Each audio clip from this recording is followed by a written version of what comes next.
Oi, gente, tudo bem? Estamos aqui para mais uma aula hoje, dando continuidade ao nosso curso de farmacologia, né, a nossa parte da farmacologia colinérgica. Para quem não me conhece, eu sou a professora Priscila e a gente está aqui no mundo da farmacologia falando um pouco, um curso de farmacologia para que a gente consiga aprender farmacologia de uma forma simples e eficaz, ok? Então hoje nós vamos dar continuidade à farmacologia colinérgica com os agonistas indiretos e também conhecidos como anticolinesterásicos. Então, para a aula de hoje, nós vamos ver os agonistas indiretos, colinesterásicos, suas classificações, né? Seus efeitos farmacológicos e efeitos adversos, assim como contraindicações, ok? Então vamos lá. Inicialmente, a gente está falando de anticolinesterásicos, a gente sabe o que é a colinesterase, né? A colinesterase ela é uma enzima que a mais conhecida é a acetilcolinesterase, que está lá na junção neuromuscular, nas sinapses colinérgicas, né? No líquido cefalorraquidiano, e ela é responsável por controlar, por fazer, né, a degradação da acetilcolina. Né? Então, a acetilcolinesterase é essa que nós conhecemos, ela degrada a acetilcolina em excesso aqui na junção neuromuscular e nas sinapses colinérgicas. Né? Então, ela regula a concentração de acetilcolina livre nas terminações nervosas colinérgicas. E nós temos também a butirilcolinesterase, que é uma colinesterase que está no plasma e nos tecidos. Então, ela é encontrada no fígado, na pele, no cérebro, na musculatura lisa, na gastrointestinal. E a sua função é inativação de substâncias do plasma. Então, ela não tem função nenhuma com a acetilcolinesterase, com a acetilcolina. A função dela é com inativação de substâncias no plasma, ok? Ah, professora, por que a senhora está explicando isso? Alguns fármacos, por não serem tão seletivos, conseguem bloquear as duas colinesterases. Então, precisamos ficar atento, porque efeitos adversos ligados à inibição de substâncias plasmáticas, ao excesso dessas substâncias plasmáticas, pode ser por uma inibição da butirilcolinesterase. Aí, quais são esses fármacos, né, os anticolinesterásicos? A gente sabe que a acetilcolina, ela é hidrolisada, como a gente já falou, nas junções das terminações colinérgicas com os órgãos efetores ou nos sítios pós-sinápticos. Os anticolinesterásicos, eles vão promover um acúmulo, um aumento de concentração de acetilcolina próximo aos seus receptores. Que receptor, professor? Pode ser muscarínico ou nicotínico, depende do local, ok?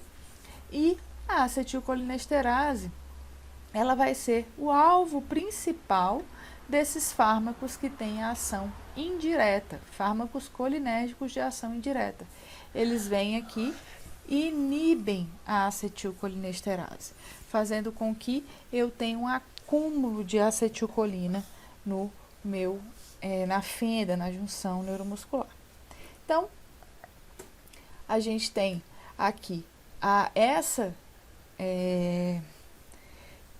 inibição, ela pode ser reversível ou irreversível. O que é reversível? Quer dizer que ele se liga à acetilcolinesterase, esse fármaco, e ele fica um tempo ali causando essa inibição, depois ele é revertido. Essa reversão pode ser por competição, ele sai do local onde ele se ligou, né, do sítio de ligação, e vai sendo hidrolisado lentamente. No caso dos irreversíveis, uma vez eles ligados, né, eles conectados à enzima, eles não conseguem fazer essa reversão da ligação.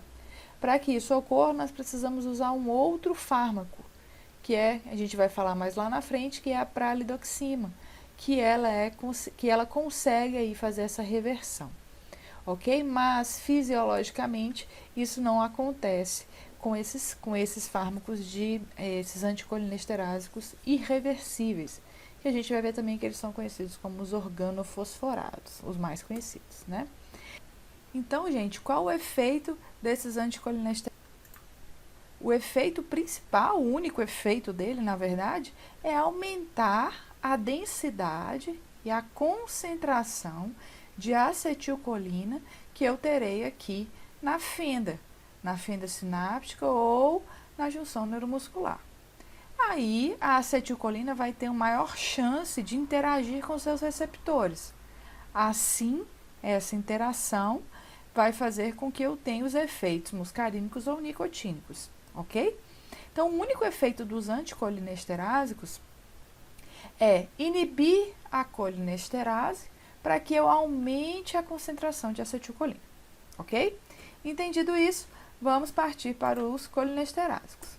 Só um dado interessante, o primeiro anticolinesterásico que foi descoberto, ele foi descoberto em 1864, que é essa frutinha aqui, a fava de Calabar, né? Então, eles extraíram o alcaloide aqui dessa fava e viram que eles tinham esses efeitos anticolinesterásicos, né? E o primeiro descoberto foi a fisiostigmina, ok? Foi o primeiro anticolinesterásicos descoberto. Os anticolinesterásicos têm duas classificações. A gente pode classificar pelo grupo químico ou a gente pode fazer uma classificação pelo tempo de ação, pela duração da ação, né? Pelo grupamento químico eu tenho os álcoois, que eu tenho o hidrofônio, que é o tensilon, que ele é usado em miastenia grave, ilho paralítico e arritmia. Então, eu tenho o hidrofônio aqui agindo para miastenias grave, ilho paralítico, arritmias, e ele tem uma duração aí rápida, né, de 5 a 15 minutos. A duração da ação, não é o tempo que ele leva para fazer a ação, tá, gente? É a duração da ação. Aí nós temos uma outra classificação, são os carbamatos e os seus correlatos, que são as tigminas. Neostigmina, piridostigmina, fisiostigmina, ambenônio e o demecário. Aqui são os nomes comerciais, que são utilizados para miastenia grave, glaucoma e ilho paralítico. Eles já têm uma duração de ação aí de meia hora até 8 horas no máximo deles, né? Então, uma duração rápida aí como a neostigmina, meia horinha já acabou a ação dela, e temos uma duração extremamente longa para o ambenônio, que eu tenho aí até 8 horas de ação. E aí nós temos um terceiro grupo, que são os organofosforados. Os organofosforados fazem ligações irreversíveis. Eu tenho o ecotiofato, a fosfolina, DFP, que são utilizados no glaucoma. E eles têm uma ação de até 100 horas. Por que, professora, essa ação de até 100 horas? Então, por que, gente? Por que a gente tem aí uma ação de 100 horas? Porque é irreversível, né? Se é irreversível, professora, se é irreversível, a duração tinha que ser até a pessoa morrer. Não, nós estamos falando de interação fármaco-receptor, proteínas. Proteína tem tempo de vida. Acabou o tempo de vida daquele receptor, né, no caso da acetilcolinesterase, quando ela morrer, que ela for degradada pelo organismo, ela vai levar junto com ela o fármaco, o organofosforado que está ligado a ela, ok? E aí, como eu falei para vocês, a classificação pode ser uma classificação química, né, ou a gente pode ter aí uma classificação segundo a sua ação, né? Então, os de ação curta, os de duração, né, ou de ação média, e os de ação longa, que são os irreversíveis. Então, nós temos aqui nos de ação curta o hidrofônio como principal fármaco dessa classificação, né? Ele age ligando-se ao sítio aniônico da enzima, utilizado para fins de diagnóstico. A gente viu ali no slide passado que ele dura de 5 a 15 minutos a sua ação. Então, para fins terapêuticos, ele não seria muito útil, né? Ele melhora a força muscular na miastenias grave. Professora, eu não sei o que é miastenia gravis. Calma que a gente vai explicar. Próximos slides.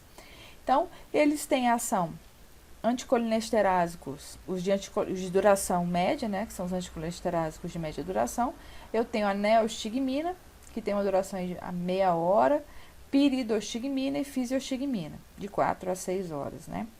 E os irreversíveis, que a gente já viu que são os compostos de fósforos pentavalentes, os organofosforados, ok? Então, aqui a gente tem, por exemplo, um teste de reversibilidade, né? O anticolineesterásico e o inibidor reversível. Então, eu tenho uma plaquinha, eu coloco acetilcolina e na outra plaquinha eu coloco neostigmina.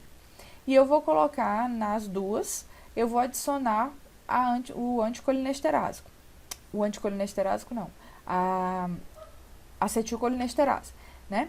Então, eu tenho uma interação da acetilcolina com a acetilcolinesterase, né? Que é uma interação rápida. Rapidamente, eu tenho a acetilcolina sendo degradada, 0,15 milissegundos. Quando eu coloco a neostigmina e eu coloco a acetilcolinesterase, a neostigmina é um análogo da acetilcolina, né? Ela também é um agonista de ação indireta.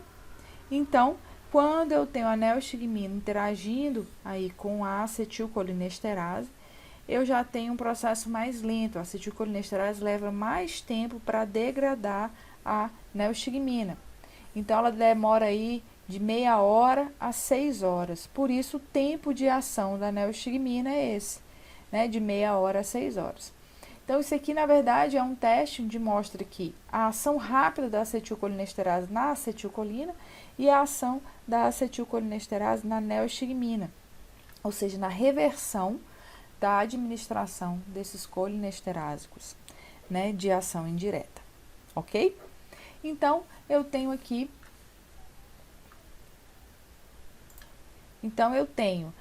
a acetilcolina agindo, né, pela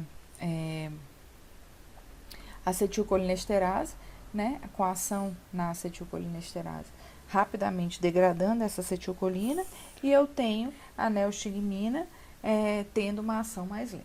Por isso que a gente tem um tempo de ação diferente. Então, vamos lá. No de ação curta, eu tenho o hidrofônio, né, que ele é reversível, usado para diagnóstico de miastenia gravis, e a gente tem aí a neostigmina e a fisiostigmina de ação média. Então, o que é a miastenia grave? Miastenia grave ou graves é uma doença autoimune. Ela afeta a junção neuromuscular, né? Ocorre uma destruição de receptores nicotínicos, né? Então, o receptor nicotínico, ele tanto afeta a transmissão da acetilcolina, como ele afeta a transmissão da adrenalina. Então, ela vai induzir uma falha nessa transmissão neuromuscular. Provoca uma fraqueza muscular, um aumento de fadiga. E o que é conhecido, que é um sinal dessa miastenia gravis, que é a ptose palpebral, que é esse olho, né, com a pálpebra caída.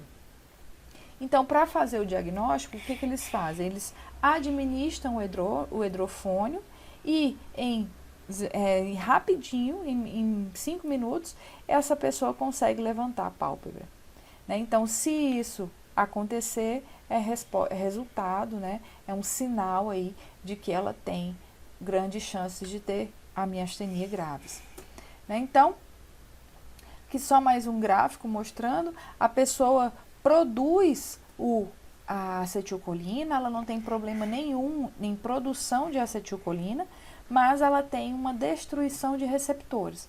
Então, professora, para que eu vou utilizar um fármaco que vai aumentar a acetilcolina se essa pessoa não tem nenhum problema de produção de acetilcolina? Ela não tem nenhum problema de produção, mas ela tem quantidade reduzida de receptores nicotínicos.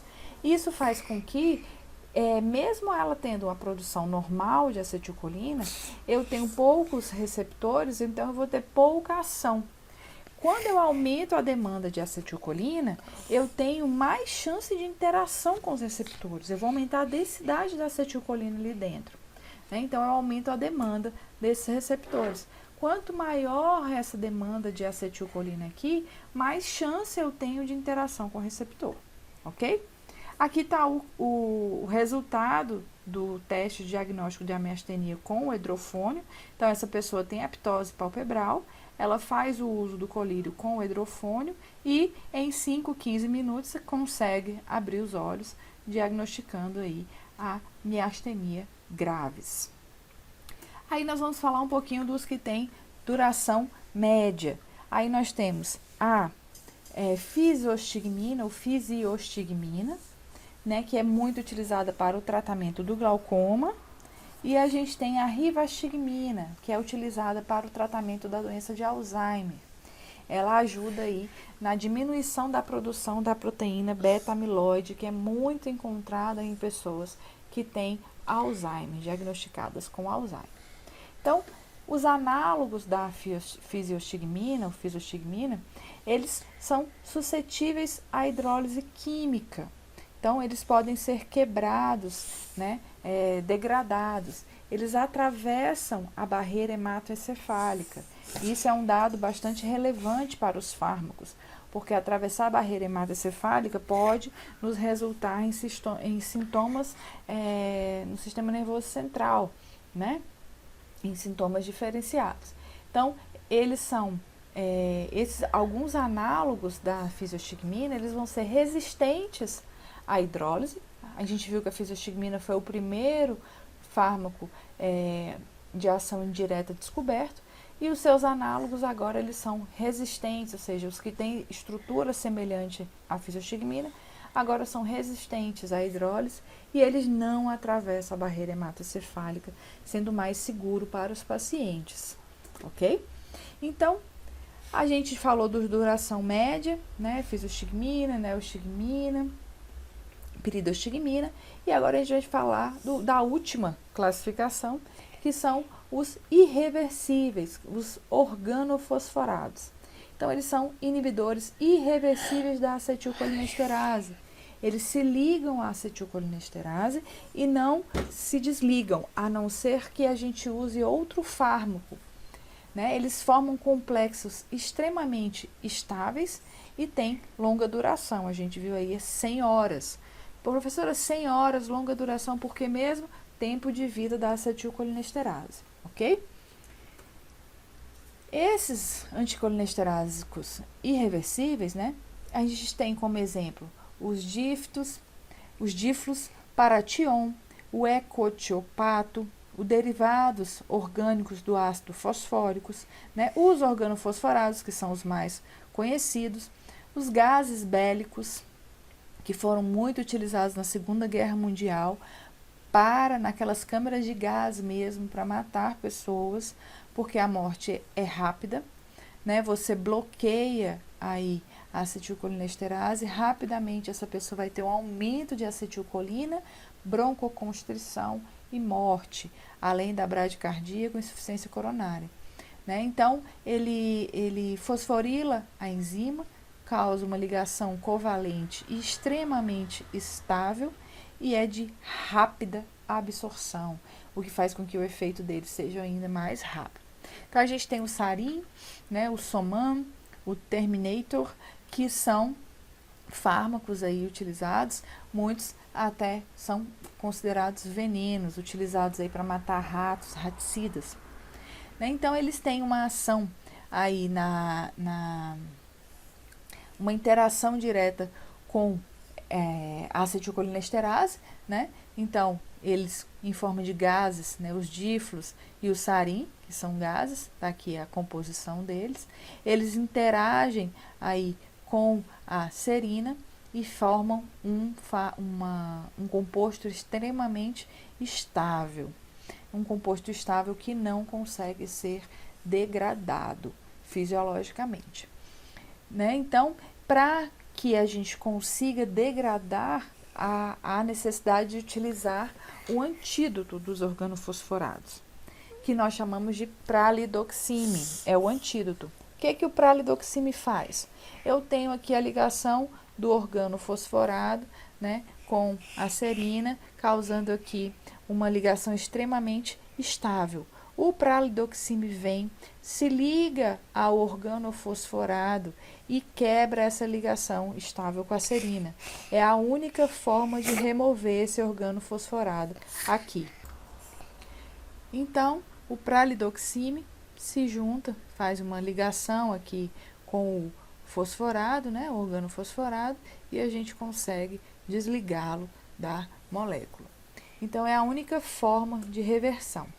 Aqui a gente tem um gráfico que mostra quando a pessoa faz uso, né, quando o sarin está sendo administrado, uma concentração aqui plasmática de 100%, e quando você administra o pralidoxime junto, essa concentração vai diminuindo, diminuindo, diminuindo, até conseguir uma concentração mínima de deslocamento aí do organofosforado, e depois ele precisa ser retirado do organismo.